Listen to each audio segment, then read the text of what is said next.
Alright, and welcome back. Three players that must move in the summer transfer window to continue development in their careers. Now, three players that I've chosen. The first one I'll start off with is Jadon Sancho.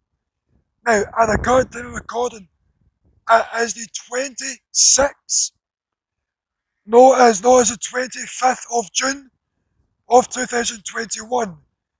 As of right now, during the early stage of this morning, there's reports from Fabrizio Romano that the gap is roughly close, extremely close to happening for Jadon Sancho to join Manchester United.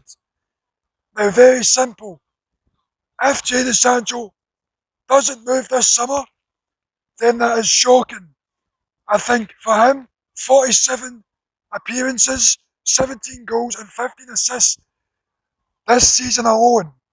He has got well over, I think, 120 to 130 goal contributions in 130 games for Borussia Dortmund over the past 4 seasons. Now, if that doesn't scream top class elite level player, I don't know what does. At the time of recording, there is a current, I think, 10 million gap between what Manchester United are willing to pay and what Borussia Dortmund want in the valuation. United want to pay 85 million euros, Dortmund want 95 million euros. To what was earlier from Fabrizio Romano says that this deal is extremely close. Jadon Sancho's never been this close to Manchester United than before.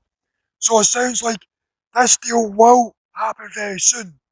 As I say, at the time of recording, he is not a Manchester United player yet. If he is, I'll obviously put his picture up on screen, him in the United shirt. Do I think that will happen by the time this video is out? I think it will.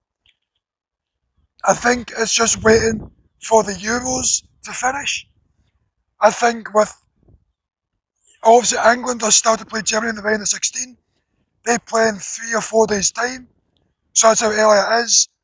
By the time this video goes out, it'll be almost the Euros final. It'll be a matter of days away, or on the day of it. With Sancho taking 1.6 shots a game on average, 2.4 dribbles a game, 2.2 key passes a game. He is set to move to Manchester United extremely soon. When will that be? I can see it happening before the end of June. If I'm wrong, but just going off of what's reported, I don't listen to Sky Sports or any of that bollocks. It's only Fabrizio Romano that, if you're a football fan and you're on Twitter and you follow him, you know he's one of the best, if not probably the best journalist or kind of specialist in football transfers. We know he's top class. We know he's extremely reliable. We'll wait and see. Right now, Jadon Sancho's not left Borussia Dortmund to join Manchester United. I think he does. I think he needs to leave Dortmund, or he will be at extreme risk. Yes, he's still 21, and I'm saying extreme risk, but I don't see Borussia Dortmund going any further than what they're doing now. I don't see them winning a Bundesliga title. I don't see them going past the quarterfinals in the Champions League. I don't even see them winning the Europa League if they drop down. Sancho to win trophies needs to leave, and will it be Manchester United? We'll need to wait and see. The second player of the three is Jack Grealish. Now, also at the time of recording, as also trying to catch up on videos just to make sure I'm ahead for the 1 year special, he has been extremely linked with both Manchester clubs, Man City and Manchester United. During the previous hours, it has been rumoured that City are set to bid 100 million for both him and Harry Kane to also take them away from Aston Villa and Tottenham Hotspur respectively. I personally think if Jack Grealish is to leave, I think City would be the better option, even though he's been linked with Manchester United longer. I think ultimately, at the end of the day, if he wants guaranteed trophies, you go to Manchester City, which, even when they start off the season poor, they are still more than capable of winning trophies. During the course of the season, he played 36 times. He was injured for the last few months of the season, just making the Euros squad for England. He scored 7 times with 11 assists. I think if he has to develop, right now he's obviously extremely well liked, that fella, being a Villa lad from youth. I think probably one of the Villa legends, I would say. He's averaging 1.7 shots a game, 2.8 key passes a game, 2.5 dribbles a game. He's being fouled roughly 4.2 times per game, which is nuts.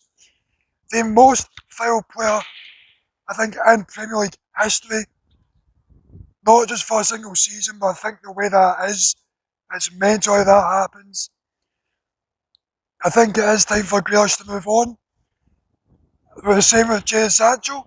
If he's moved on, I'll put a picture of him up in his new team right now, but I think by the time this is up, I don't think he will be.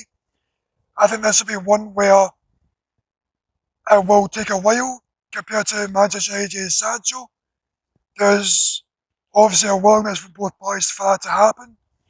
I think with this, it's different.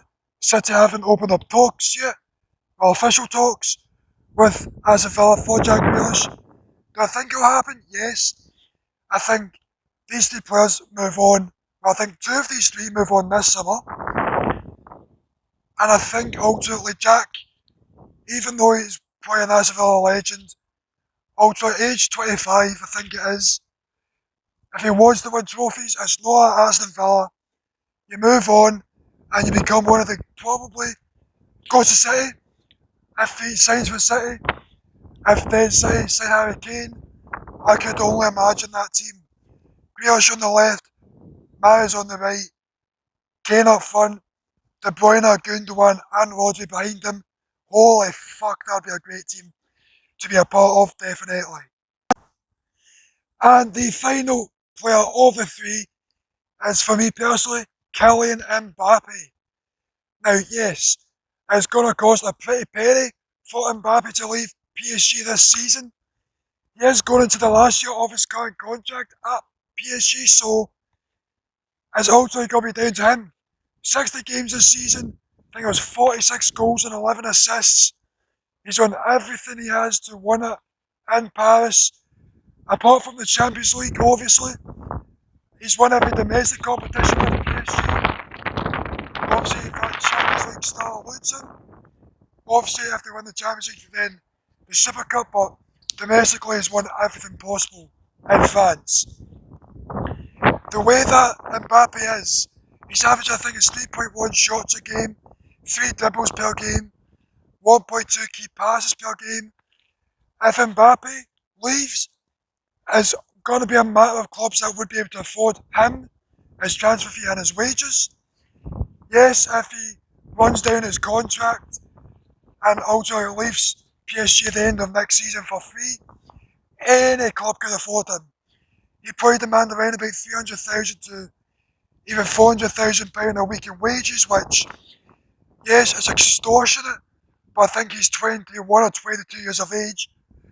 So with that, he's easily going to be another Ronaldo or Cristiano Ronaldo. Probably gets to 34, 35.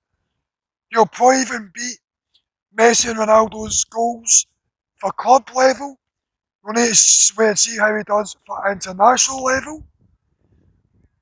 As we know, Ronaldo is now level at the current time of recording on the 25th of June with Al Daly, I think it is. Sorry for any fans of him that I have butchered, with 109 international goals. But for Mbappe to continue to get better, he's got to leave PSG, I think. Does he leave this summer? I think he will next season. Maybe he'll stay. It might be a good choice just because he's at home in Paris with his family. He might end up just staying for his full career as it'll be more comfortable for him.